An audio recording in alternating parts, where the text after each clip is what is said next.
దయగలిగిన మా తండ్రి మీకు వందనాలు స్తుతిస్తున్నాను.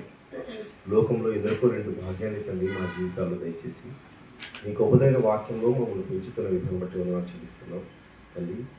ఈ ఆదివారం దినాన తండ్రి మరి కొన్ని మాటలు పంచబోతుండగా ఈ మాటలు తండ్రి మరి వినిపించిపోతుండగా మీ ఆత్మ సహాయాన్ని దయచేయండి.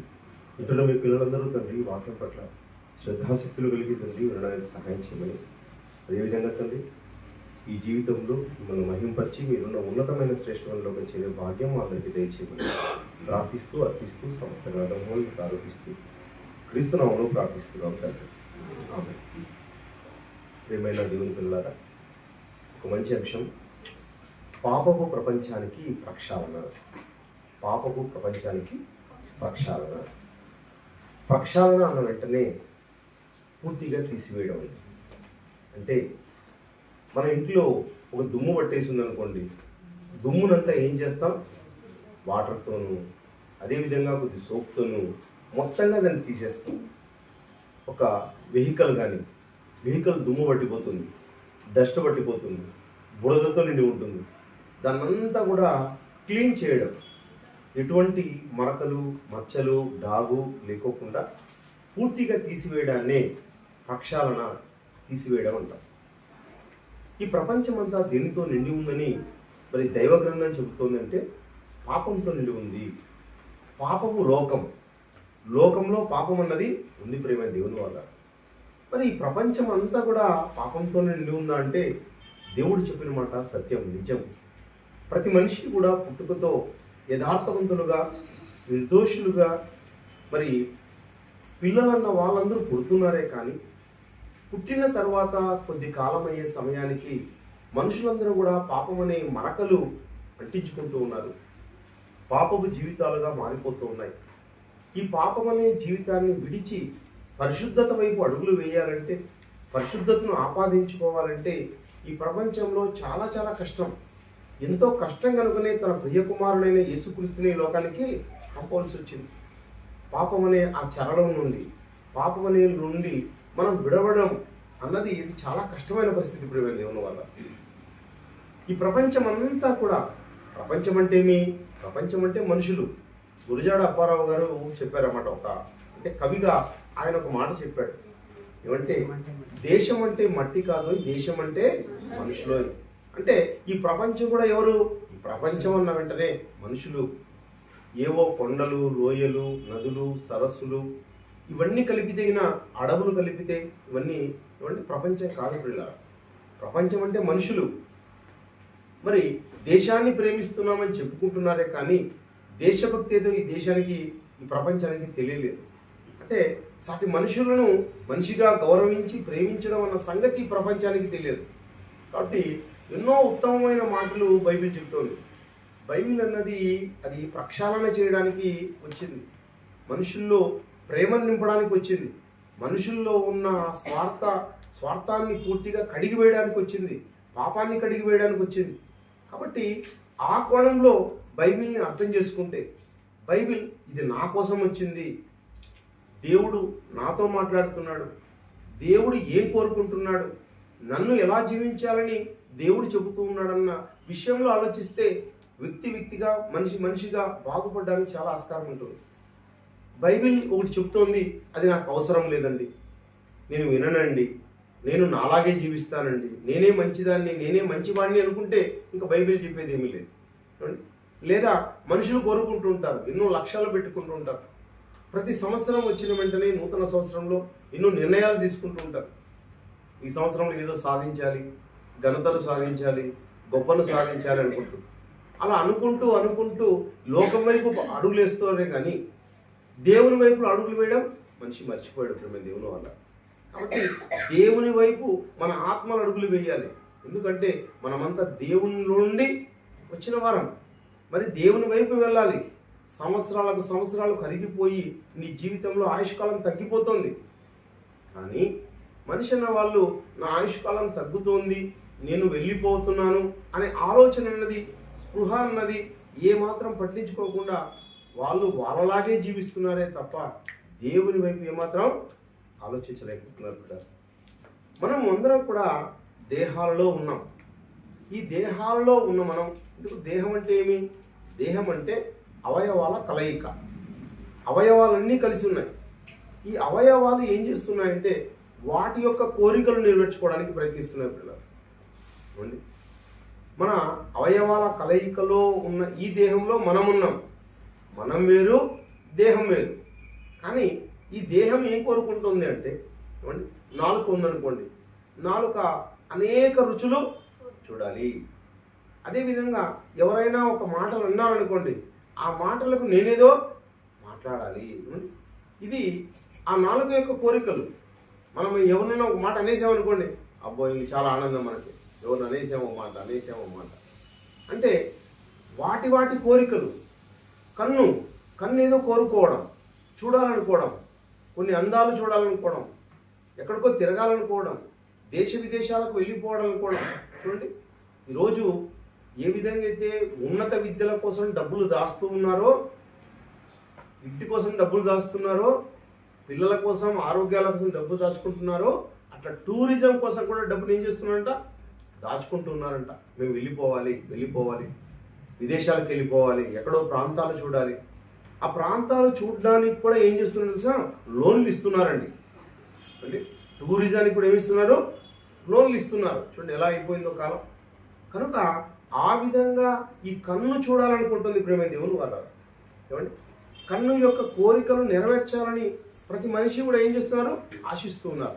మత్తయి సువార్త కన్ను గురించి మరి దేవుడు ఏమని ప్రస్తావిస్తున్నాడు చూడండి. మత్తయి సువార్త 5వ అధ్యాయము, మత్తయి సువార్త 5వ అధ్యాయము 29వ వచనంలో, నీ కుడి కన్ను నిన్ను అభ్యంతరపరిచినడలా దాన్ని పెరికి నీ యొద్ద నుండి పారివేయము. చూడండి దేవుని బోధ చూడండి ఎలా ఉందో. మనిషి ఏమనుకుంటాడు? నీ కన్ను నచ్చినట్టుగా, నువ్వు కోరుకున్నట్టుగా నువ్వు జీవించు, నువ్వు కోరుకున్నట్టుగా బ్రతుకు, నువ్వు అనుకున్నదంతా చెయ్యి, నీ కన్ను ఇష్టపడిన దాన్ని చెయ్యి అంటారండి. కానీ యేసుక్రీస్తుల వారైతే ఏం బోధిస్తున్నారంటే 2026 సంవత్సరాల కిందట బోధించిన మాటలు ఇవి. ఏమంటున్నాడు ఆయన? నీ కుడి కన్ను నిన్ను అభ్యంతరపరిచినడలా. ఎవరైనా చెప్తారా ఇలాంటి బోధ? పెరికేసి నీ కన్ను అంటారా? నీ కన్ను ఏం చేస్తుందంటే నీ కన్ను నిన్ను అభ్యంతరపరుస్తుంది. నిన్ను అనగాది ఆత్మను. నీ కన్ను ఏమండి, నీ కన్ను వేరు, నీవు వేరు. నీ కన్ను నిన్ను నాశనం చేస్తుందే తప్ప నీ కన్ను నీకు లాభం చేయదంటున్నాడు. నీ కన్ను నీకు మేలు కాదు. నీ కన్నే నిన్నేం చేస్తుంది? నరకానికి నడిపిస్తుందంట. అట్లే వచనం చదవండి ఇంకొద్దిగా. నీ దేహమంతయు నరకములో పడవేయకుండా నీ కన్ను ఒకటి నశించుట నీకు ప్రయోజనం కదా. చూడండి, నీ కన్ను నిన్ను ఏం చేస్తుందంట? నరకంలో పడేస్తుందంట. పిల్లలు ఎవరో నరకంలో పడేయడం లేదు నిన్ను. ఈ ప్రపంచంలో వాళ్ళు ఎవరో నీకు అభ్యంతరపరచడం లేదు. నిన్ను అభ్యంతరపరుస్తున్నది ఏది? నీ కన్నే. అంటే నిన్ను నరకానికి నడిపించేది నీ దేహమే. నీ దేహంలో ఒక అవయవం, ప్రధానమైన అవయవం. ప్రధానంగా ప్రతి మనిషిని నయనం గురించి ఏం మాట్లాడతారు? నయనం సర్వేంద్రియానం, నయనం ప్రధానం. సర్వేంద్రియానం అన్ని అవయవాలలో నయనం చాలా ప్రధానమైనది. ఏది? ఈ నయనమే ప్రధానంగా నిన్ను పాతాళంలోని పంపించేది. అంటే ఆ పాతాళానికి నిన్ను పంపించే శక్తి దేనికుందంట? కన్నుకుందంట పిల్లలు. కాబట్టి నీ కన్ను జాగ్రత్త. అదేవిధంగా చూడండి, నీ కుడి చేయి నిన్ను అభ్యంతరపరిచినడలా దాన్ని నరికి నీ యొద్ద నుండి పారవేయము. నీ దేహమంతయు నరకములో పడకుండా నీ అవయవములలో నీ చెయ్యి నశించుట ప్రయోజనం. అంటే నీ చేతులు, నీ కాళ్ళు ఏమండి పాపాన్ని చేయడానికి కాళ్ళు పరిగెత్తుతున్నాయి, తప్పులు చేయడానికి చేతులు పరిగెత్తుతున్నాయి. బల్ల కింద ఏం పెడతారంట? చేతులు. ఏమండి ఎవరికి తెలియకుండా, బల్ల కింద అంటే అర్థం ఏమంటే ఎవరికీ తెలియకుండా చేసేవి లంచం. మూడో వ్యక్తికి తెలియకుండా నేను చేస్తున్నాను అనుకునేటివి అవే ఏం చేస్తాయి? నిన్ను నరకానికి పంపిస్తాయి. నీ కన్ను పంపిస్తుంది, నీ చెయ్యి పంపిస్తుంది, నీ కాళ్ళు పంపిస్తాయి, నీ నాలుక పంపిస్తుంది. వీటన్నిటి గురించి ఇది ఏమున్నాయి, ఎవరికి ఉన్నాయి? ఈ ప్రపంచంలో ఉన్న 800 కోట్ల మందికి ఉన్నాయండి అవయవాలు. నరకానికి నడిపించే మహాశక్తి కలిగిన అవయవాలు ఎవరికి ఉన్నాయంటే మనందరికీ. ఈ నరకానికి నడిపించే అవయవాల యొక్క ఆశలు, కోరికలు సొంత పనులండి. అవన్నీ సొంత పనులు ఏర్పాటు చేసుకున్నాయి. వాటి పనుల్లో ఉన్నాయి అవన్నీ కూడా. దేవుడు ఎందుకోసం ఇచ్చాడు ఈ దేహానికన్నీ, లేకపోతే ఈ ఆత్మకి ఇవన్నీ ఎందుకు అతికించాడు? ఆయన వీటికి వేరే పనులు పెట్టాడు. ఆ పనుల కోసం ఈ అవయవాలు ఉండాలని దేవుడు ఇస్తే, దేవుని యొక్క ఆశలు, దేవుని యొక్క కోరికలు, దేవుని యొక్క ఆలోచనలు ఫలింపజేయకుండా మనం ఏం చేస్తున్నాం? మన కోరికలు, మన ఆశలు, మన యొక్క సంకల్పాలన్నీ ముందుగా నెరవేర్చుకోవాలనే ఉద్దేశంతో ఈ దేహంలో అవయవాలు ప్రయత్నిస్తున్నారు. 16వ అధ్యాయం 4లో సామెతల గ్రంథము యెహోవా ప్రతి వస్తువును దాని పని నిమిత్తం ప్రతి అవయవాన్ని దాని పని నిమిత్తం. కన్నుకు పని ఉంది, ఏమండి, నాలుకకు పని ఉంది, చేతులకు పని ఉన్నాయి, కాళ్ళకు పని ఉన్నాయి. కానీ ఈ పనులు కాదు. కానీ ఈ దేహంలో ఉన్న అవయవాలు సొంత పనులు ఏర్పాటు చేసుకొని, ఏమండి, సొంత ఎజెండాలు ఏర్పాటు చేసుకొని ఆ సొంత ఎజెండాలలో నడుస్తున్నాయి. శరీరం ఎలాంటిది చూడండి, శరీరాశ, నేత్రాశ, జీవపుడంబం కలిగి ఉన్నాయండి. ఇవన్నీ కూడా తండ్రి వలన పుట్టినవి కాదు, తండ్రి యొక్క ఆలోచనలతో వచ్చినవి కాదు, ఈ అపవాది యొక్క ఆలోచనలతో వచ్చినవి. ఈ ప్రపంచంలోని 850 కోట్ల మందికి ఏమండి అవయవాలు వాటి కోరికలు నెరవేర్చుకుంటున్నాయి. దేవుని చిత్తానుసారంగా బతకాలనుకున్న అవయవాలు, కోరికలు కలిగిన వాళ్ళు ఎంతమంది ఉన్నారో అందరూ సొంత ఆలోచనలు, సొంత అజెండాలతో బతికేస్తున్నారు. వాళ్ళ కోరికలు నెరవేరాలని అనుకుంటున్నారు ప్రేమ దేవుని వాళ్ళు, ఏమండి. కానీ దేవుని యొక్క ఆలోచన ఏమంటే ఈ ప్రపంచంలో అందరూ కూడా లేఖనాలను పరిశోధించాలి, లేఖనాలను చూడాలి, లేఖనాల యొక్క ఆలోచనలు, లేఖనాల యొక్క పరిశోధనలోనికి వెళ్ళాలి. మనం అందరం కూడా పరిశోధనకు వెళ్ళొచ్చాం, లేఖనాల పరిశోధనకు మనం వెళ్ళొచ్చాం. అంతర్జాతీయ లేఖనాల పరిశోధన సదస్సు 42వ దానికి వెళ్ళొచ్చాం. అంటే అలాంటి వాటిలోకి మనం వెళ్ళి నేర్చుకోవాలన్న ఉద్దేశంతో వెళ్ళాం, సదుద్దేశంతో. వాటిలో చెప్పే మాటలను గ్రహించాలి, నేర్చుకోవాలి, ఆలోచించాలనే ఉద్దేశం. కానీ మనుషుల యొక్క ఆలోచనలు అలా ఉన్నాయా? ఈరోజు చర్చిలకు వెళ్ళే 100 ఆలోచనలు ఏమున్నాయి? ఈ గ్రంథంలో నేను నేర్చుకోవాలి, వాటి ప్రకారంగా నేను జీవించాలి, దేవుని పనుల్లో నేనుండాలి అనే ఆలోచనతో వెళ్తున్నారా? లేదండి. సొంత ఆలోచనలతో వెళ్తున్నారు, సొంత ఆలోచనలతో గ్రంథాన్ని చదువుతున్నారు. నా గురించి ఆలోచనలు అనుకోకుండా వాళ్ళ గురించి, వీళ్ళ గురించి ఆలోచనలు చేస్తూ చదువుతున్నారు బైబిల్. మన గురించి ఆలోచిస్తూ బైబిల్ని చదివే వాళ్ళు చాలా తక్కువగా ఉన్నారు. మన గురించి కూడా మాట్లాడుతుందండి బైబిల్, మనందరి గురించి మాట్లాడుతుంది, మన ఆలోచనల గురించి మాట్లాడుతుంది. మన ఆలోచనలు ప్రక్షాళన చేయడానికే బైబిల్ ఉంటుందన్నమాట. కనుక మన గురించి మనం ఆలోచించాలి. 5:39లో యోహాను సువార్త 5వ అధ్యాయం 39వ వచనంలో చూడండి, లేఖనముల యందు మీకు నిత్య జీవము కలదని తలంచుచు. ఎలా ఉండాలంట? తలంచుచు. ఏది తలంచుచు చదవాలంట? లేఖనముల యందు మీకు నిత్య జీవము కలదని. నిత్య జీవాన్ని ఇచ్చే లేఖనాలు నా దగ్గర ఉన్నాయి. దేవుని మాటలు, ఏమండి, ఎంత ఇస్తే ఈ గ్రంథాన్ని కొనొచ్చుండి. ఈ గ్రంథాన్ని అంతా అర్థం చేసుకుంటే ఎంత ఇచ్చినా ఈ గ్రంథాన్ని మనం కొనలేం పిల్లలు. చాలా విలువైంది. ఇంత గొప్ప గ్రంథం నా దగ్గర ఉండడం ఎంత అదృష్టం నాకు. దీన్ని ప్రతిరోజు మనం ఏం చేయాలి?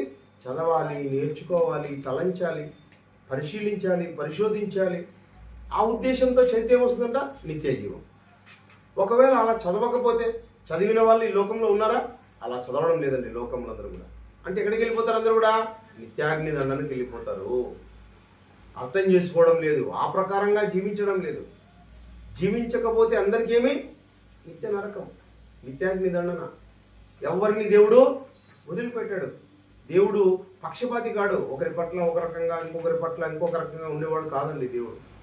దేవుడు అందరి పట్ల సమానంగా చూసేవాడు. ఆయన యేసుక్రీస్తుని ఎలా చూస్తాడో నిన్ను నన్ను కూడా అలాగే చూస్తాడు. యేసుక్రీస్తుని ప్రేమించి మనల్ని ప్రేమించని వాడు కాదు. దేవుడు ప్రేమ స్వరూపి. ఆ స్వరూపం కలిగిన దేవుడు మనల్ని ఎంతో ప్రేమిస్తాడు. దేవుడు లోకమును ఎంతో, అంటే ఆ లోకం అనే ప్లేస్లో మనమే, నువ్వు నేనే, ప్రపంచం. దేవుడు ఈ ప్రపంచాన్ని ఎంతో ప్రేమించాడు. ఎంత ప్రేమించావంటే అవధులు లేని ప్రేమ ప్రేమించాడు దేవుడు. అంటే అంత ప్రేమ చూపించే దేవుడు ఏం చేస్తున్నాడంటే, ఏమండి, ఆయన ఏం చేస్తున్నాడంటే ఈ లోకపు ఆలోచనలోనికి, ఈ లోకపు శరీరాశల్లోనికి, ఈ లోకపు అంటే హోదాలు, అంతే కదా, శరీరాశలు, శరీరాశ, నేత్రాశ, జీవోడంబం, అధికారం, లేకపోతే నాకేదో ఉందనుకోవడం, గొప్పగా భావించడం. ఎక్కడ? నీ మనసులో. నీ మనసులో భావించకూడదంటున్నాడు దేవుడు. నీ మనసు యొక్క తత్వాన్ని బట్టే నీకు తీర్పు దేవుడు ఇస్తాడు. నా మనసు యొక్క తత్వాన్ని బట్టే నాకు కూడా తీర్పు ఇస్తాడు. దేవుడు హృదయాన్ని పరిశీలించేవాడు, మనసును పరిశీలించేవాడు. ఆ మనసు అన్నదాన్ని అతి జాగ్రత్తగా మనం కాపాడుకోవాలని. కానీ మనిషి ఏం చేస్తున్నాడంటే మనసు గురించిన ఆలోచనలంతా కూడా తన సొంతం నింపుకుంటాడు. నేను అనుకున్నట్టుగా జరగాలి, నేను కోరుకున్నట్టుగా జరగాలి, నా సంకల్పం నెరవేరాలి. దేవుని సంకల్పం, దేవుని యొక్క ఇష్టాయిష్టాల గురించి పక్కకు పెట్టేస్తాడు. ప్రియమైన దేవుని వాళ్ళారా, ఈరోజు మనం ఏం కోరుకుంటున్నాం? ఒక అధికారం, డబ్బు, హోదా, లేకపోతే ధనం, సంపదలు, బట్టలు, ఇవన్నీ వచ్చేస్తే అందరూ నన్ను చూస్తారు, అందరూ నన్ను మెచ్చుకుంటారు. యేసుక్రీస్తుల వారు కోరుకుంటే అవన్నీ రావా? వచ్చేవా కావా? ఆయనకు చాలా ఈజీ అండి. ప్రపంచ ప్రజలను ఆయన వైపు తిప్పుకోవడం చాలా ఈజీ. ఆయన తిప్పుకున్నాడా? ఎవరిని ఆ వైపు ఆయన చూడలేదండి. నాకు ఏదో కావాలి లోకంలో అని కోరుకోలేదు యేసుక్రీస్తుల వారు. అక్కడే ఒక మంచి వచనం చూడండి, 6వ అధ్యాయంలో, 6వ అధ్యాయం 15, 6వ అధ్యాయము యోహాను సువార్త. రాజుగా చేయుటకు వారు వచ్చి తన్ను బలవంతముగా పట్టుకుని పోచున్నారని యేసు ఎరిగి మరలా కొండకు ఒంటరిగా వెళ్ళెను. వారు నన్ను పట్టుకోవడానికి వస్తున్నారు. రాజుగా చేయుటకు ఏమండి, మనమైతే ఏమనుకుంటాం? రాజుగా వాళ్ళు చేస్తాం అనకపోయినా మనమే పోయి నన్ను చేయండి రాజుగా అనుకునేవారు మనుషులందరూ కూడా. ఇంటి పెత్తనం గురించి చూడండి, ఏమనుకుంటామో, ఈ ఇంటి పెత్తనం నాకు ఇస్తే చాలు, ఇంకంతా అయిపోయా, ఏమైపోతుంది, నా అధికారం అంతా ఏదో చూపించేస్తాను. అంటే ప్రతి వారు ఏం కోరుకుంటారు? ఒక ఇంటికి, ఒక చోటుకి, ఏమండి, ఒక రూమ్లో ఒక నలుగురు ఉన్నారనుకోండి, ఆ నలుగురు మీద నేనేం కావాలి? పెద్దగా కావాలి. అంటే ప్రతి చిన్ని విషయంలోనూ మనం ఏం కోరుకుంటామంటేనా, ఆ స్థానంలో నేను ఉంటే చాలు, అన్నీ ఏదో చక్కగా చేసేస్తాను, నెరవేరుస్తాను, గొప్పగా ఉంటాను. చూడండి, మనుషులందరికీ ఇస్తాడండి దేవుడు. మీ ఇళ్ళకి ఇచ్చాడు అందరికీ కూడా. పురుషుడు ఏమంటే ఇంటికి యజమాని. దేవుడు అలా అనిపించుకునేవాడు కాదు, అందరికీ ఇచ్చాడు అవకాశం, ఇచ్చి చూస్తున్నాడు. నువ్వు ఒక పురుషునిగా నీకు ఇచ్చాను ఇంటికి అధికారిగా, ఏం చేసావు నువ్వు అధికారం అడుగుతాడు అందరికీ లెక్క. ఒక గృహిణిగా నీకు గృహ పరిపాలన బాధ్యత ఇచ్చాను. ఏమండి, ప్రతి స్త్రీకి అన్నప్పుడు ప్రతి స్త్రీ ఇంటికి యజమానురాలు అవుతుంది ఏదో ఒక రోజు. ఎలా నడిపావు? ప్రతి పురుషుడు అవుతాడు, ఎలా చేశావు? అందరిని అడుగుతాడు. కానీ మనుషుల మీద ఏదో పెత్తనం చేయాలనుకుంటున్నాడే. కానీ యేసుక్రీస్తుల వారు చూడండి, ఆయన ముందుగానే నన్ను రాజుగా చేయడానికి వీళ్ళు వస్తున్నారని గుర్తెరిగి ఈ లోకములో అధికారాన్ని కోరుకోకుండా ఏం చేశాడంట? ఆయన ఒంటరిగా వెళ్ళిపోయాడంట. వద్దు అంటే లోకములో ఉన్న అధికారాన్ని ఏం చేశాడు? ఆయన తృణీకరించాడు. ఏమండి, తన యొక్క శరీర ఆశలు, తన కోరికలు తనకు కూడా ఉంటుందండి, అలా కావచ్చని ఉండొచ్చు. కానీ దాన్ని ఏం చేశాడు? వదిలేసుకున్నాడు. మరొక ఆయన ఉన్నాడండి, అలా వదిలేసుకున్న ఆయన గురించి మనం చూస్తూ ఉంటాం. ఆయన క్రీస్తు కన్నా ముందుగా వదులుకున్నాడు. ఆయన 1500 సంవత్సరాల కిందటగా. ఆయన ఎవరు? మోషే గారండి. ఒకసారి చూడండి, హెబ్రీయులకు రాసిన పత్రిక 11వ అధ్యాయము 24వ వచనంలో, విశ్వాసమును బట్టి ఐగుప్తు ధనము కంటే క్రీస్తు విషయమైన నింద గొప్ప భాగ్యమని ఎంచుకుని అల్పకాలము పాపభోగములను అనుభవించడం కంటే. చాలండి, అల్పకాలము. రాజుగా అయితే ఏమవుతుందంట? రాజుగా మనం జీవించామంటే అధికారం మనకు వచ్చిందంటే, నువ్వు ఒక చక్రవర్తిగానో రాజుగా అయిపోయావంటే అల్పకాలము పాపభోగములు అంటాడు. అంటే మన జీవితం ఏమిటితో నిండిపోతుందంట? పాపభోగాలతో. అంటే భోగాలండి. అంటే నువ్వు మంచి బట్టలు వేసుకుంటే ఏమో తెలుసు, అది భోగం. అంటే నువ్వు గొప్పగా నువ్వు కనిపించుకోవాలనుకోవడం, అలా కనిపించడం అంటే వాటిని కోరుకోవడం అల్పకాలం పాపభోగములు అంటున్నాడు. అంటే అలా జీవించడం దేవుని దృష్టిలో ఏమి పాపం. దేవుడు నిన్ను అలా కోరుకోలేదు. నువ్వు పాపంగా కావాలని కోరుకోలేదు. నువ్వు బట్టలు బాగా వేసుకుంటేనో, నువ్వు బాగా కనబడితేనో ఏం జరుగుతుందంటే నిన్ను ఇంకొక నలుగురు ఎక్కువగా చూస్తారు. అంతే కదా జరిగేది. బట్టల వల్ల ఏం జరుగుతుంది అనుకుంటున్నావు? ఇంకో నలుగురిని ఆకర్షించగలుగుతాం. స్త్రీలు, పురుషులైనా కానీ స్మార్ట్గా కనపడి రకరకాలుగా ఉన్నారనుకోండి, వాళ్ళని కూడా ఇంకొక నలుగురు చూస్తారు. చూడడం వల్ల జరిగేదేమి ఒరిగేదేమంటే ఇదిగో పాపం అనేది జరుగుతుంది. అల్పకాలము పాపభోగం అనేది జరుగుతుంది. అది తెలుసుకున్నవాడు ఎవరు కనిపిస్తున్నారండి? మోషే గారు కనిపిస్తున్నారు. మోషే గారు ఆయన్ని కూడా రాజుగా చేయడానికి వచ్చినారు. నువ్వు ఒక్కసారి ఫరో కుమార్తె యొక్క కుమారుడిని ఒప్పుకుంటే చాలు, ఐగుప్తు యొక్క ధనం, ఐగుప్తు యొక్క సంపదలు, ఐగుప్తు యొక్క అధికారం ఇదిగో నీ చేతిలో ఉంటుంది, రాజదండం నీ చేతిలో ఉంటుందన్నారు. కానీ అల్పకాలము పాపభోగమును అనుభవించకూడదని, దేవుని ప్రజలతో శ్రమలు అనుభవించిన మేలని, దేవుని పని చేయాలని, నా జన్మ కారణ జన్మ అని, నేను పుట్టిందే ఆ పని చేయడానికి. అలాంటప్పుడు దేవుడు చెప్పిన పని కాకుండా నా సొంత పనులను నేను నెరవేర్చుకోకూడదనే ఉద్దేశంతో ఏం చేసుకున్నాడు? దాన్ని వదులుకున్నాడు పిల్ల. అంటే రాజదండాన్ని వదులుకున్నవాడుగా ఒక మోషే కూడా కనిపిస్తున్నాడు. దేవుడు ఈ పాప యొక్క ప్రపంచాన్ని కానీ, మన యొక్క శరీరంలో పుట్టే ఆలోచనలని, మన యొక్క కన్ను యొక్క కోరికలు, మనసు యొక్క కోరికలు, శారీరక కోరికలు, అంటే మన చేతుల్లో పుట్టే కోరికలు, మన యొక్క కాళ్ళల్లో పుట్టే కోరికలు, వీటన్నిటినీ కూడా ఏం చేస్తున్నాడంటే శిక్షిస్తున్నాడండి మనల్ని. ఏమండి, మనం తప్పులు చేస్తే ఈ భూమి మీద ఉన్న తండ్రులు మనం తప్పులు చేస్తే దండిస్తారు. పిల్లవాడు చదువుకోకుండా వేరేవి చేస్తుంటే ఏం చేస్తాడు? తండ్రి దండిస్తాడు. దండించి నీకు ఆ పని కోసం కాదు ఉండేది ఈ సమయం, నువ్వు ఈ పని చేయాలి అని చెప్తాడు. అని దండించి మరి ఆ పనిలో పెడతాడు. పుస్తకాలు చూడండి, పుస్తకాలు కొనకపోతే ఏమంటారండి? పుస్తకాలు కొనలేదు దాన్ని 10 సార్లు అంటాం. పుస్తకాలు వస్తే అవన్నీ పక్కకు పెట్టేసేసి మన పనులు మనం చేసుకుంటాం. ఏమండి, ఒకవేళ చదువుకునేటప్పుడు లైట్ లేదనుకోండి, కరెంటు పోయిందనుకోండి, కరెంటు వాళ్ళని తిట్టుకుంటాం, ఇంట్లో వాళ్ళని తిట్టుకుంటాం, ఒకవేళ ఇన్వర్టర్ ఉంటే బాగుండు అనుకుంటాం. కానీ అన్నీ ఉన్నాయనుకోండి, దాని గురించి అసలు పట్టించుకోం. అంటే మన ఆలోచనలే మనం నెరవేర్చాలనుకుంటాం. అప్పుడు ఏం చేస్తాడు?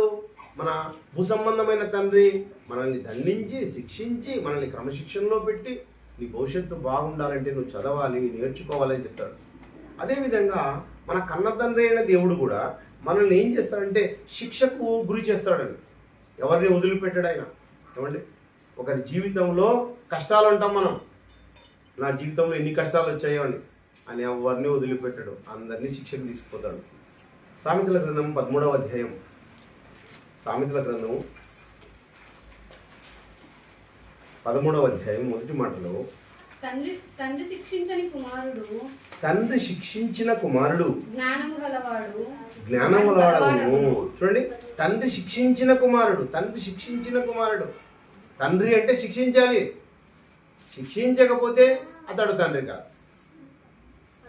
ఏమండి, అదేవిధంగా నా తండ్రి నన్ను శిక్షించడం లేదు అని అనుకోండి, కుమారుడు ఆనందపడ్డం కాదు, అంటే నువ్వు నిజమైన కుమారుడు కాదని అర్థం. ఏమండి, తండ్రి అంటే శిక్షించాలి, అది ఆయన బాధ్యత. కుమారుడు అంటే శిక్షించబడ్డానికి కూడా వీడు కూడా ఒప్పుకోవాలి. శిక్షించిన కుమారుడు ఏమిటంట? జ్ఞానం గలవాడగును. తండ్రి శిక్షిస్తే నీకు జ్ఞానం వస్తుంది, తండ్రి శిక్షకు నువ్వు లోబడితే నీకు జ్ఞానం వస్తుంది. ఏమండి, ఆయన శిక్షించాలి, నువ్వు కూడా ఆ శిక్షను ఏం చేయాలి? తృణీకరించకూడదండి, ఒప్పుకోవాలి. తండ్రి శిక్షించడానికి వచ్చినాడంటే ఇక్కడి నుంచి ఎక్కడికో పారిపోయావు అనుకోండి, బాగుపడతారు చెప్పండి?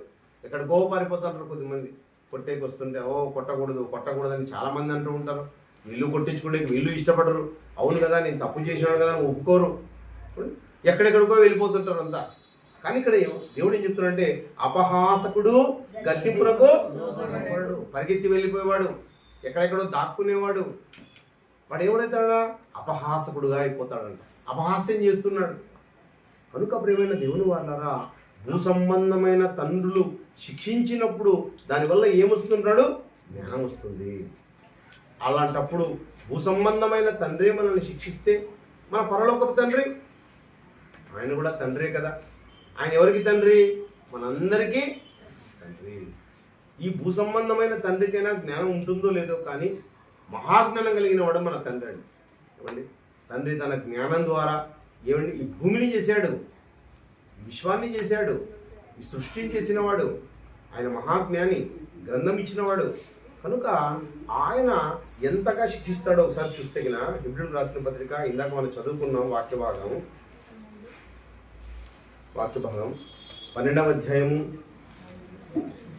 5వ వచనంలో, మరియు నా కుమారుడా ప్రభువు చే శిక్షను తృణీకరించకుము. ప్రభువు చే శిక్ష ఎలా చేస్తారు? శిక్ష వాక్యం చదువుతూ ఉన్నప్పుడు శిక్షిస్తాడండి దేవుడు. వాక్యం వింటూ ఉన్నప్పుడు గద్దిస్తాడు. మనం దాన్ని పెడచెవని పెట్టకూడదు.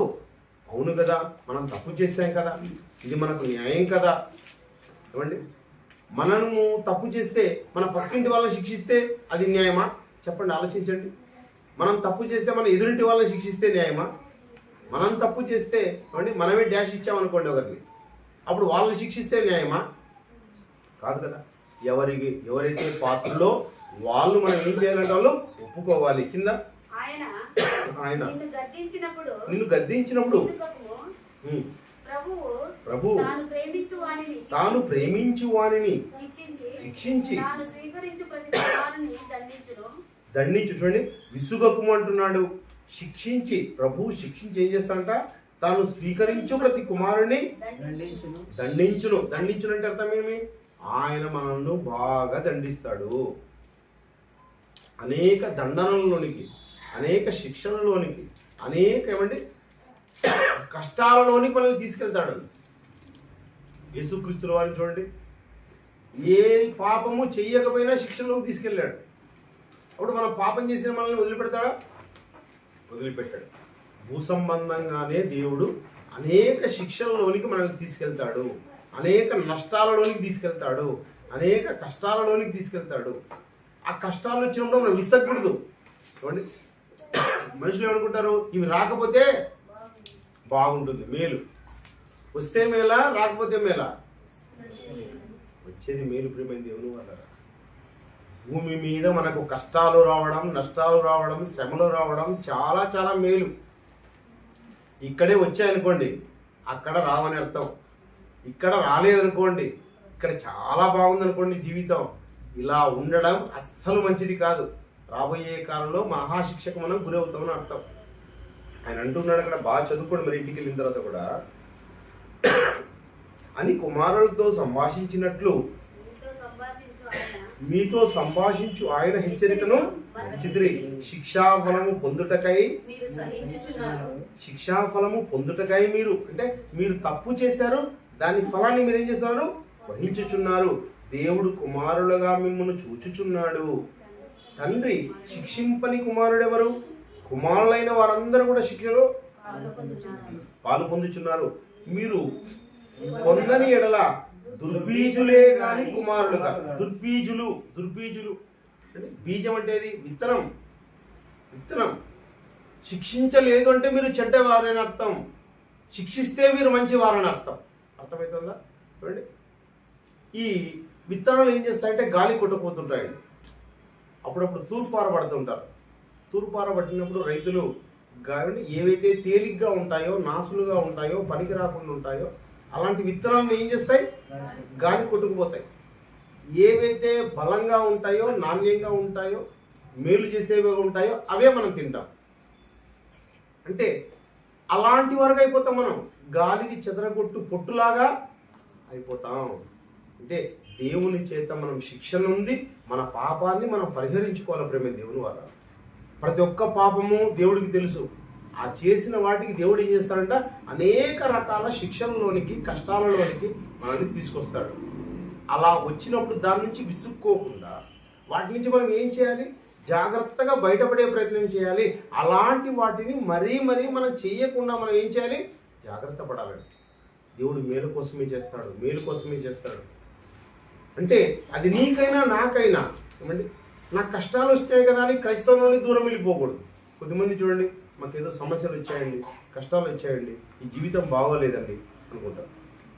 అంటే ఇప్పుడు నీకు రూపం అన్నది దేవుడు చెక్కాడు, నువ్వు ఈ రూపం బాగాలేదనుకుంటే ఏమండి వేరే రూపం నీకు వచ్చేస్తుందా? నువ్వు ఈ స్థితిలో ఉన్నావు, నీకు ఇచ్చిన స్థితిని నువ్వేం చేయాలి? జాగ్రత్తగా కాపాడుకోవాలి, జాగ్రత్తగా కాపాడుకోవాలి. ప్రతి ఒక్క జీవితానికి కూడా చాలా శ్రమలు ఉంటాయి, కష్టాలు ఉంటాయి. అవన్నీ ఏమిటి కోసం వస్తున్నాయంట? మేలు కొరకే, మేలు కొరకే సమస్తము సమకూడి జరుగుతున్నాయి ప్రేమ దేవుని వల్ల. అందుకనే ఆయన ఏమంటాడంటే, దావీదు గారికి చూడండి, దావీదు కూడా ఏం చేశాడు? ఈ ప్రపంచంలో పాపాన్ని చేశాడు ఆయన కూడా. కానీ పాపం చేసిన ఆయన ఆ పాపంలో నుంచి ఏం చేశాడు? బయటకు పడాలనుకున్నాడు. విరిగి నలిగిన హృదయం అంటే దేవునికి చాలా ఇష్టం. అంటే తప్పు చేసి ఆ తప్పులో నుంచి ప్రక్షాళన పొందడం, ఇంకా ఆ తప్పుకు దూరంగా వెళ్ళడం, అలాంటి తప్పులు చేయకపోయే మనసు అంటే దేవునికి చాలా ఇష్టం పడ్డారు. అందుకనే అనేక చోట్ల కొన్ని సమస్యలు వచ్చినప్పుడు ఆ సమస్యలు మనం ఏం చేయాలంటే అవి మేలు కోసమే వచ్చాయి, మా జీవితాన్ని మేలు చేయడానికే వచ్చాయి అన్న విషయాన్ని ప్రతి ఒక్కరు కూడా మనం గుర్తుంచుకోవాలి. కీర్తనల గ్రంథము 51వ అధ్యాయము, కీర్తనల గ్రంథము 51వ అధ్యాయము 5వ వచనంలో, నేను పాపములో పుట్టినవాడను. ఈ ప్రపంచమంతా ఏమనుకోవాలి? నేను పాపంలో పుట్టినవాడను, పాపము నన్ను ఏలింది. ఒక వస్తువును దొంగలించమని చెప్పిన వెంటనే, ఎవరో కాదు, అది మన దేహం, మనం దొంగలించేస్తున్నాం. ఒక వస్తువు దాచుకున్న వెంటనే దాచేసుకుంటున్నాం. అదేవిధంగా ఏదో కోరుకుంటున్నాం, దేహంలో ఏవో జరిగించాలనుకుంటున్నాం.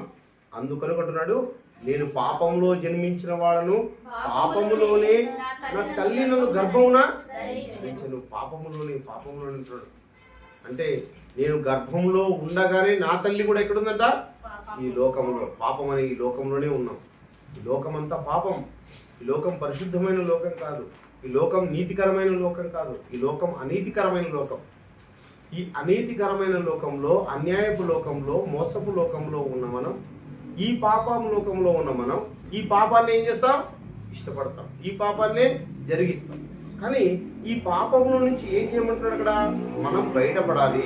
51వ అధ్యాయంలో చూడండి 10వ వచనంలో, దేవా నా యందు శుద్ధ హృదయం కలుగజేయము, నా అంతరంగము స్థిరమైన మనస్సును నూతనముగా పుట్టింది. మనకు స్థిరమైన మనస్సు కావాలి. ఒక స్థిరమైన మనస్సు, కదలని మనస్సు. మనము కొన్ని నిర్ణయాలు తీసుకోవాలి. అవి ఎలా ఉండాలి? స్థిరంగా ఉండాలి. స్థిరమైన వాళ్ళంటే దేవునికి చాలా ఇష్టం అండి. ఎందుకు ఎవరికి ఇస్తాడు దేవుడు లోకాన్ని? అలాంటి మనసు కలిగిన వాళ్ళని. అందుకే దేవుడు చూడండి దావీదును ఎంతగా మెచ్చుకుంటాడో. దావీదు నా ఇష్టానుసరుడైన మనసు కలిగిన వాడు అంటాడు, నా హృదయంలోని ఉద్దేశాలన్నీ నెరవేర్చిన వాడు అంటాడు. అంటే దావీదుకు దేవుడు ఎందుకు అంత ఇష్టం? లేదా దేవుడికి దావీదు అంటే ఎందుకు అంత ఇష్టం? స్థిరమైన మనసులోకి వచ్చాడు. ఏమండి, కదలని మనసుగా ఉన్నాడు, కదలని మనిషిగా కనబడుతున్నాడు. తన మనసుని కదిలించుకోవడం లేదు, ఒకే రకంగా ఉన్నాడు ఆయన. అలా ఉన్నవారంటే దేవునికి చాలా ఇష్టం. పిల్లరా, దేవుడికి ఇష్టమైంది ఏమంటే కింద 17వ వచనంలో కూడా, దహన బలి నీకు ఇష్టమైనది కాదు, విరిగి నలిగిన మనస్సే దేవునికి ఇష్టమైన బలులు. ఇంకా కింద, విరిగి నలిగిన హృదయమును నీవు అలక్ష్యం చేయవు. ఏం చేస్తావు? లక్ష్యం చేస్తావు. విరిగి నలిగిన మనస్సు అంటే నువ్వు లక్ష్యం చేస్తావు. అలాంటి మనసే నీకు ఇష్టమైంది. ఆ పాపము ఏదో కనుక్కొని ఆ పాపాన్ని విడిచిపెట్టిన మనసు అంటే నీకు చాలా ఇష్టం. కనుక అలాంటి వాడిగా నేను ఉండాలి. నాలో ఎక్కడ తప్పులు జరుగుతున్నాయో తెలుసుకొని మనం ఏం చేసుకోవాలి? వాటిని కంట్రోల్ చేసుకోవాలి, వాటిని కట్టుకోవాలి, వాటిలో నుంచి బయటపడాలి. అలా ఉన్నవారంటే దేవునికి చాలా ఇష్టం. పిల్లరా, అంటే అలా ఉండడానికి నేను ఇష్టపడాలి. ఎందుకంటే రాబోయే లోకం ఏదంటది? ఒక మహా అద్భుతమైన లోకం. మనం ఊహకే అందని లోకం, మా పరలోకం. ఆ పరలోకం కోసమే కదండి యేసుక్రీస్తుల వారు ఈ సిలువ బలియాగం అయ్యింది. ఆ లోకం కోసం ఎన్ని శ్రమలైనా పడొచ్చంట అండి. మనకున్న శ్రమలన్నవి ఏమాత్రము ఎన్నదగినవి కావంటాడు. అంటే ఇప్పుడు మనం పడిన శ్రమలు, మనం పడిన కష్టాలు, నేనేదో కష్టపడ్డా మీరంతా కష్టపడ్డారని కాకుండా ఈ కష్టాలు 100 రెట్లైనా కానీ ఆ లోకం కోసం పడొచ్చు బిడ్డారా. అలాంటి లోకం అది. ఆ లోకంలో ఉన్న మన కన్న తండ్రి ఏం కోరుకుంటున్నాడు? ఆ తండ్రి కోరికలు మనం నెరవేర్చాలి. చాలా గొప్ప లోకం. ఆ లోకం కోసం ప్రారంభ శతాబ్దంలో కూడా చాలా శ్రమ పడ్డారండి, చాలా కష్టపడ్డారు. నిజంగా చెప్పాలంటే వాళ్ళతో పోలిస్తే మనం సుఖపడుతున్నాం. నిజంగా మనమే సుఖపడుతున్నాం. మనము ఏం చేయాలనుకుంటే అదే చేస్తాం. దేవుడు చేయాలనుకున్నది చేస్తామా? ఏమండి, దేవుడు చేయాలనుకున్నది చేస్తామా? మనం చేయాలనుకున్నది చేస్తామా? మనం చేయాలనుకున్నది చేస్తామండి. వాళ్ళు ఎంత శ్రమలైనా కానీ ఎందుకు పడ్డారు అంటే దేవుడున్న లోకానికి మేము చేరాలి. హెబ్రీయులకు రాసిన పత్రిక ఒకసారి చూడండి. హెబ్రీయులకు రాసిన పత్రిక ముగిస్తాను. హెబ్రీయులకు రాసిన పత్రిక 11వ అధ్యాయము. హెబ్రీయులకు రాసిన పత్రిక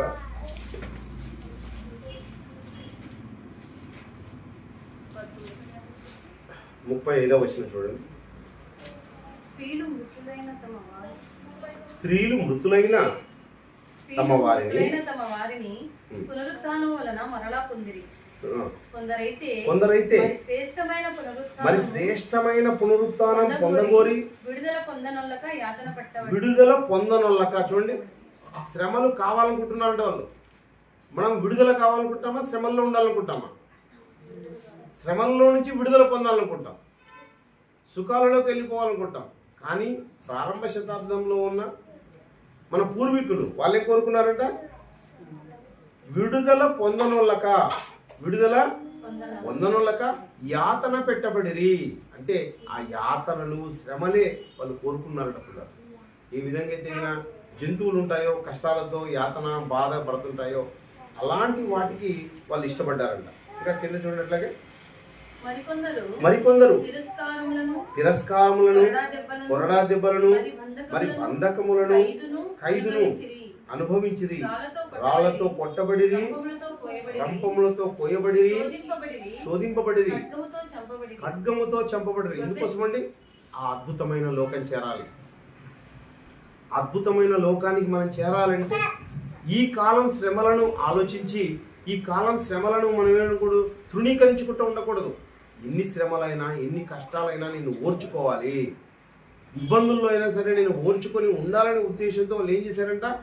ఖడ్గముతో చంపబడి. చూడండి, దేవుడి కోసం, దేవుని విషయాల కోసం చంపబడిన వాళ్ళు ఏం చేశారంట? ఓర్చుకున్నారంట. ఏమండి, మనం ఓర్చుకుంటామా?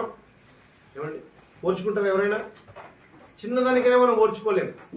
రాబోయే కాలంలో ఎండాకాలం వచ్చిందనుకోండి, కొద్దిగా ఉక్కపోత ఉందనుకోండి, మనం ఓర్చుకుంటామా? ఇక్కడైతే కొద్దిగా కష్టంగా ఉంది ఉక్కపోత, మన ఇంట్లో అయితే మనం వేసేసుకొని పడుకోవచ్చు అని చెప్పేసి ఏం చేస్తాం? ఆడే ఉంటాం, కానీ ఇక్కడికి రాలేదు. అయితే ఇక్కడే దిగిన మనకు కొద్దిగా గాలి తగ్గుతుంది, ఇంట్లో బాగా అయితే బాగా చల్లగా ఉంటుంది అనుకుంటే ఇంట్లోనే ఉండిపోతాం. వాళ్ళు చూడండి ఎలా ఉన్నారు. మరి వాళ్ళకి ఇస్తాడా దేవుడు? మనకి ఇస్తాడా లోకాన్ని? శ్రమలు, ఇబ్బందులు, కష్టాలు తట్టుకునే వాళ్ళకే ఇస్తాడండి దేవుడు. ఆ విషయాన్ని ప్రారంభంలో ఉన్న వాళ్ళు కనుక్కున్నారు. ఏమండి, ఒకనాడు రాజుగా చేస్తామన్నా కూడా యేసుక్రీస్తు వారు ఏం చేశారు? అధికారాన్ని వదులుకున్నారు. మోషే గారు కూడా అధికారాన్ని వదులుకున్నారు. అన్నింటినీ వదులుకొని శ్రమల్లోనికి వచ్చారు వాళ్ళు. మనం ఏమనుకుంటున్నాం? మనం సుఖాలలోకి వెళ్ళిపోవాలనే ఆలోచనలో ఉన్నాం. మనం సుఖాలలోకి వెళ్ళిపోవాలనే ఆలోచన ఏదో గొప్పగా ఉంది, బాగుంటుందని. కానీ ప్రారంభ శతాబ్దంలో వాళ్ళైనా, సత్యం తెలిసిన వాళ్ళైనా, క్రీస్తు అయినా, మోషే అయినా వాళ్ళు శ్రమలనే కోరుకున్నారు. ఎందుకు కోరుకున్నారంటే అల్పకాలము పాపభోగులను అనుభవించడం కంటే దేవుని ప్రజలతో ఉండుట మేలు. ఎందుకు? ప్రతిఫలముగా కలగబోవు బహుమానం అండి. ప్రతి ఒక్కరికి బహుమానం కనపడుతుందండి. ఆ లోకం కనపడుతుంది, వర్ణాతీతమైన లోకం. దాన్ని వర్ణించడానికి కూడా మన దగ్గర మాటలు లేని లోకం అండి. అలాంటి ఆ గొప్ప లోకం కోసం వాళ్ళు ఆలోచించి ఈ పాపపు ప్రపంచంలో నుండి వాళ్ళు ఏం చేశారంటే వాళ్ళని వాళ్ళు కడుక్కున్నారు, ప్రక్షాళన చేసుకున్నారు. అవయవాలలో ఉన్న కోరికలను ఏం చేశారు? వాళ్ళు ప్రక్షాళన చేస్తున్నారు పిల్లలు. అవయవాలలో ఉన్న కోరికలను త్యజించారు వాళ్ళందరూ కూడా. ఒకసారి మీరు రోమిలకు రాసిన పత్రిక 8వ అధ్యాయము, రోమిలకు రాసిన పత్రిక మంచి వచనం చూద్దాం. రోమిలకు రాసిన పత్రిక 8వ అధ్యాయం 18వ వచనంలో అపోస్తలులు మన ఎడల ప్రత్యక్షము కాబోవు మహిమ ఎదుట, చూడండి, మహిమ ఎదుట, మన ఎడల ప్రత్యక్షం కాబోవు మహిమ ఏదది? పరలోకం. రాబోయే కాలంలో మన ఎదుట ఏం ప్రత్యక్షమవుతుందంట? ఆ మహిమ, ఆ లోకం, పరలోకం మన ఎదుటికి వస్తుంది. ఏమండి, రేపన్నది నాది కాదండి, ఈరోజే నాది. రేపటికి ఉంటామో రేపటికి ఉన్నామో. ఈరోజు ఏ విధము చేతనైనా మన తండ్రిని మనం ఏం చేయాలి? సంతోషపెట్టాలి. చూడండి, అందరూ రాజుగారు కొత్త పాట నేర్చుకొని వచ్చారు, అదేవిధంగా ప్రణతి కూడా చక్కగా నేర్చుకొని వచ్చింది. అంటే ఏం చేయాలి? ఎవరు ఎదుట కనపడటం కాదు, తండ్రి సంతోషపడాలి, తండ్రి ఆనందపడాలి. ఆ లోకం కోసం ఏం చేయాలంట? ఇప్పటి కాలపు శ్రమలు ఎన్నదగినవి కావని ఎంచుచున్నాను. అమ్మ నన్ను ఇబ్బంది పెట్టింది, నాన్న ఇబ్బంది పెట్టాడు, భర్త ఇబ్బంది పెట్టాడు, పిల్లలు ఇబ్బంది పెట్టారు. అసలు ఈ ఇబ్బందులే కావు పిల్లలు, ఎవరికి చెప్పుకోవడానికి కూడా కావు ఇబ్బందులు. ఇవి చాలా చాలా చిన్నవి, మైన్యూట్, అన్నీ కూడా పెద్దవా. ఏమండి, మన ఇబ్బంది గురించి ఒక గంట చెప్తామండి, ఇన్నంటే ఎవరైనా వింటారా? నా ఇబ్బంది ఎంత ఉందంటే అని చెప్పామనుకోండి, అసలు ముఖ్యమంత్రి చెప్పినా ఇబ్బందులు ఎవరు వినేటట్టు లేరు. మనం చెప్తే మనమన్నీ చాలా చిన్నవండి, చాలా చాలా చిన్నవేవి. ఎన్ని శ్రమలైనా చూడు చెప్తున్నాం, మన ఎడల ప్రత్యక్షం కాబోవు మహిమ ఎదుట ఇప్పటి కాలపు శ్రమలు. నీ కుటుంబం శ్రమలైనా, నీ దేహంలో వచ్చిన శ్రమలైనా, నీ పిల్లలకు వచ్చే శ్రమలైనా, నీకున్న అప్పులైనా, కష్టాలైనా, నష్టాలైనా, అసలు ఇలాంటివంటి అవన్నీ కూడా ఎన్నదగినవి కావు. నువ్వు ఒక మహారాణిలాగా వెళ్ళిపోతావు ఆ లోకానికి. ఏమండి, నువ్వు మహా కోటీశ్వరాలుగా ఉంటావు ఆ లోకంలో.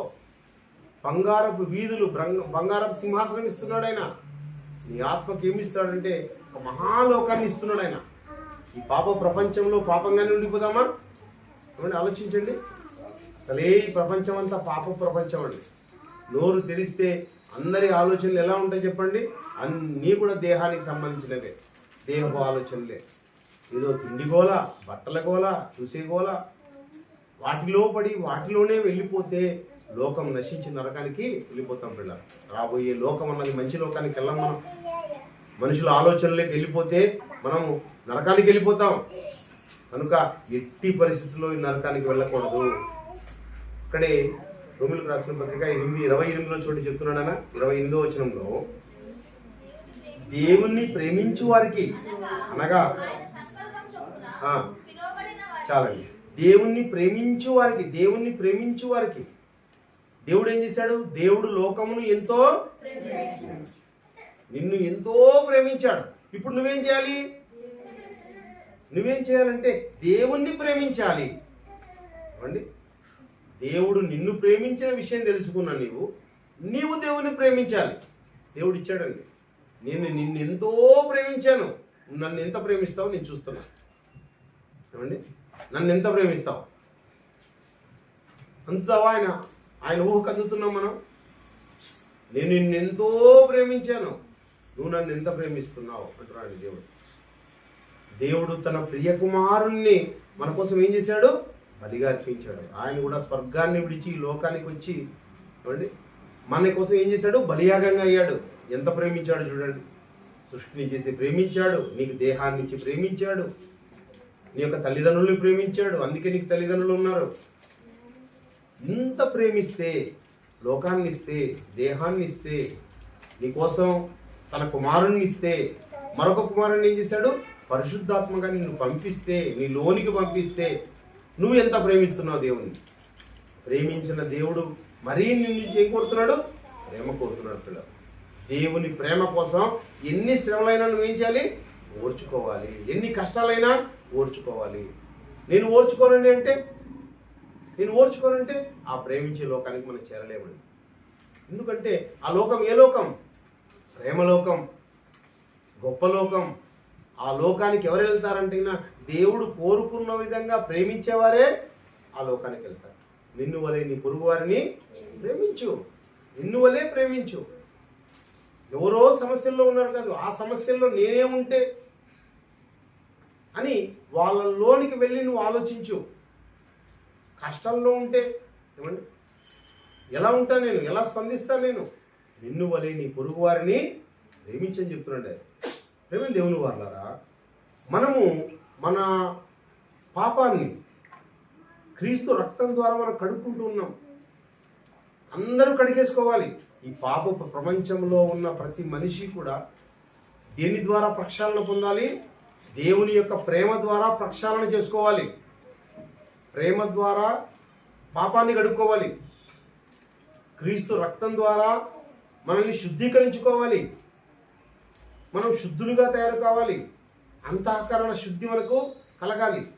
దానికోసం చెప్తున్న అపోస్తుల కార్యములు 22వ అధ్యాయం 16లో, అపోస్తుల కార్యములు 22వ అధ్యాయము, గనుక నీవు తడువు చేయుట ఎందుకు లేచి ఆయన నామమును బట్టి ప్రార్థన చేసి బాప్తిస్మం పొంది నీ పాపములను కడిగి వేసుకొనమని. పాపములను ఎక్కడ కడిగేసుకుంటాం? యేసుక్రీస్తు యొక్క రక్తం ద్వారా కడిగేసుకుంటాం. పాపాలను కడిగి వేసుకుని పవిత్రులుగా ఉండాలి. పవిత్రులుగా ఉన్న మనం మరీ పాపపు ఆలోచనలకి వెళ్ళకూడదు, పాపపు స్థితిలోనికి వెళ్ళకూడదు. గొప్ప స్థితిలో నిన్ను ఉంచాడు. గొప్ప స్థితి సంఘం ఏదండి? దేవుని రాజ్యం. దేవుని రాజ్యంలో మంచి స్థితి కలిగిన నీవు ఈ స్థితిని ఎవరు కూడా పోగొట్టుకోకూడదండి. మంచి స్థితి, ఇది ఉత్తమమైన స్థితి, పరిశుద్ధులుండే స్థితి. ఈ పరిశుద్ధ స్థితిని ఏమాత్రం విడవక మనం గ్రహించాలండి. అదేవిధంగా యోహాను రాసిన మొదటి పత్రిక 2 వచనాలు చూపించి ముగిస్తాను. యోహాను రాసిన మొదటి పత్రిక, దేవుడు ఎలాంటి వాడంటే 4వ అధ్యాయం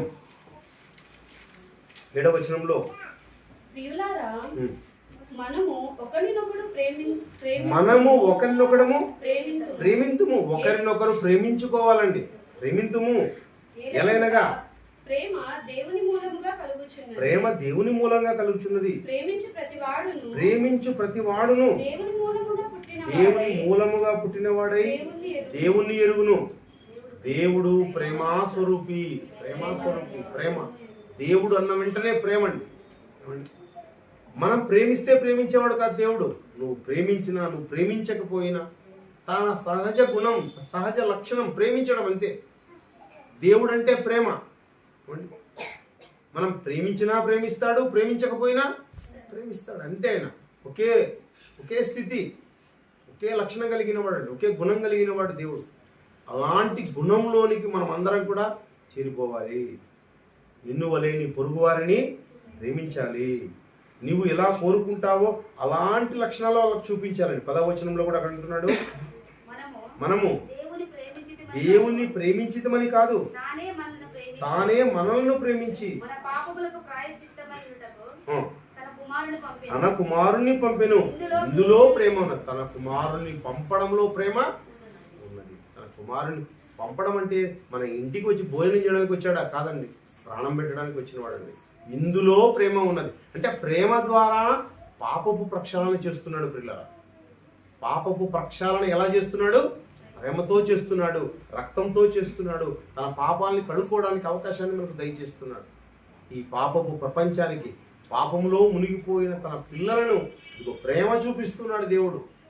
ఈ ప్రేమ ద్వారా మనం ఏం చేయాలంటే ఆ ప్రేమను తెలుసుకున్న మనం ఆ ప్రేమను అందిపుచ్చుకొని ఈ ప్రేమను గురించి అనేకులకు తెలియజెప్పాలి. ఏమండి, సెమినార్ అంటే కష్టాలు, సెమినార్ అంటే ఇబ్బందులు, సెమినార్ అంటే శ్రమలు. కానీ వాటికి ఏం చేయాలి? ఓర్చుకోవాలి. ఓర్చుకొని వాటిని ఏం చేయాలి? అక్కడ నేర్చుకున్న వాటిని అనేక మందికి ప్రకటించడానికి మనం మళ్ళీ ముందుకు వెళ్ళిపోవాలండి. అలా నేర్చుకొని మనలాంటి స్థితి ఇంకొకరికి నువ్వు ఇచ్చావు అంటే ఏమిచ్చినట్టు? నువ్వు దేవుని వారికి దగ్గరగా చేసినట్టు. అలాంటి వారంటే దేవునికి చాలా ఇష్టం. లేఖనాలను చదివి నేర్చుకొని గ్రహించేవారంటే దేవునికి చాలా ఇష్టం. మన ఆత్మీయ తండ్రి గారు కూడా ఈరోజు యూదాను గురించి చూపించారు. యూదాను గురించి దేవుడు ముందుగా రాసిన సంకల్పం దావీదు ద్వారా. అంటే లేఖనాలన్నీ ఏం చేయబడ్డాయి? ముందుగానే చెప్పబడ్డాయి, అవి నెరవేర్చబడుతున్నాయి. గొప్పది బైబిల్ గ్రంథం అన్నది. కాబట్టి బైబిల్ గ్రంథం గురించి ఈ ఆలోచన ప్రపంచ ప్రజల్లో లేదు. కాబట్టి మనకు ఇలాంటి గొప్ప ఆలోచనలు మనకు తెలియజేసిన ఈ వాక్యాన్ని మనం ముందుకు తీసుకెళ్ళాలి. ప్రార్థన చేసుకున్నాం. దయగలిగిన మా తండ్రి, మీకు వందనాలు చూస్తాము తండ్రి.